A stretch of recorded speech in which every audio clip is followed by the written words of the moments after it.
In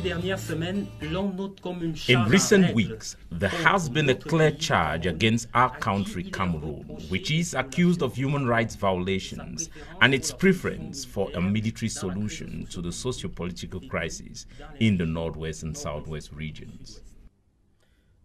First of all, it is important to keep in mind the message of the President of the Republic to the nation, message of September 10, 2019, in which His Excellency Paul Biya called for a major national dialogue.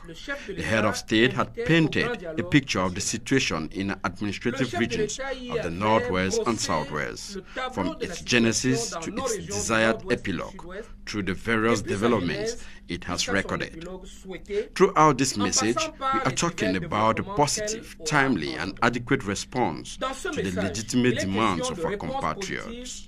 Everywhere, it is a question of offering peace to fighters of armed groups who are no longer even considered terrorists, but young people lost.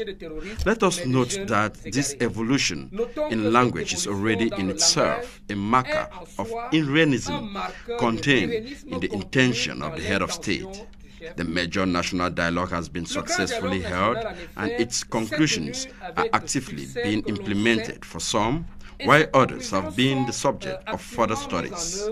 So, claiming today to advocate the holding of a real dialogue as a way out of crisis is simply to push an open door, unless those who advocate it do not intend to fly it themselves according to their own interests, which will amount to denying Cameroon any sovereignty. On the other hand, to claim that the continual radicalization and impertinence of terrorists in the concept of hardening of the positions of the Cameroonian government is nothing but a pitiful fabrication, results in a dismal transverting of the truth. In a word, an imposture, and it becomes a habit. In any case, the mask has not finished falling.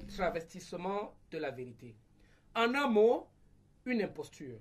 Et ça devient une habitude. En tout cas, les masques n'ont pas fini de tomber. We are also told that there is no military solution to this socio-political crisis. What do you say, Commander? À la vérité, jamais la solution militaire n'a été privilégiée. In truth, the military solution has never been favored in the socio-political crisis that is shaking the northwest and southwest regions. Never has war been declared there, nor any state of emergency. On the contrary, practically everything is being done to guarantee peace and security. The repeated expansion of persons prosecuted for armed violence, the transport and distribution of emergency humanitarian aid, the establishment of disarmament, demobilization and reintegration centers for ex-combatants or armed groups are among the measures of appeasement. In the same vein, our defense and security forces are carrying out countless civil military actions for the benefit of the population. The situation so far is in the process of gradual normalization.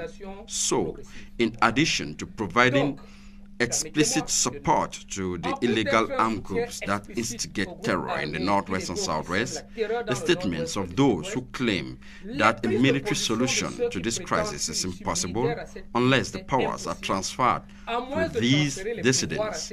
These statements, we said, finally confirm what has been so far the suspicion. This is the pure partition of Cameroon. This is unacceptable. Impossible. Be that as it may, one can guess at the pace at which the hostile maneuvers are going on, that the enemy is running to disaster. Hence, the exacerbation of this wrath and the barely veiled injunctions emanating from it. But in spite of the omens, which are darker than the other promised to us, one thing is certain: the Cameroonian people will never allow themselves to be dictated by a handful of traitors to their country, whatever the nature and power of their sponsors. Regarding the social security crisis experienced in some of our regions, the determination and inexhaustible resilience of the Cameroonian people will be exponential facing the fury of their enemies. The fatherland will win. The nation will triumph. See you next week.